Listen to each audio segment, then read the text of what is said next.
எப்படியும் பிசினஸ் ஆரம்பிச்சதுக்கு அப்புறம் வேற புது கார் வாங்கலாம் தான் இருக்கோம். அதுவும் சரிதான். 2 கார் வாங்கினா நீ ஒண்ணு அவன் ஒண்ணு வச்சுக்கலாம். என்ன ஏதோ கடலை முட்டை வாங்கிக்கிற மாதிரி ஆளுக்கு ஒண்ணு வாங்கிக்கலாம்னு சொல்லிட்டு இருக்கீங்க?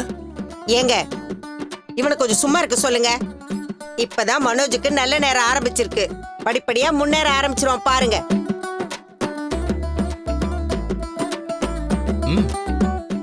இந்த காரும் நல்லா தான் இருக்கு. ஸ்ருதி, அப்ப நம்மள செகண்ட்ஸ்ல இந்த மாதிரி ஒன்னு வாங்கிடலாமா? அதெல்லாம் வேண்டாம். செகண்ட்ஸ்னா ஏதாவது ப்ராப்ளம் வந்துட்டே இருக்கும். நம்ம புதுசாவே வாங்கிக்கலாம்.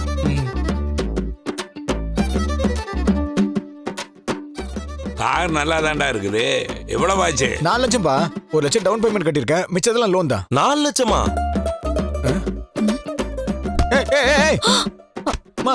பாருமா, இவன் ஒருத்த ஏதாவது நோண்டிட்டு இருப்பான். என்ன பண்றீங்க? ஏங்க இப்படி வாங்க. என்ன கார் போய் தட்டி தட்டி பாத்துட்டு இருக்கீங்க? மீனா, இதுக்கெல்லாம் 4 லட்சம் ஓவர் மீனா. விடுங்க. ஏய், ஏன்டா இதுக்கு போய் இவ்வளவு காசு கொடுத்த? டேய் நான் நல்லா விசாரிச்சு தான் வாங்கியிருக்கேன். போடாங். 2 இல்ல ஒரு 2.5 லட்சம். அதுவே இதுக்கு அதிகம்டா.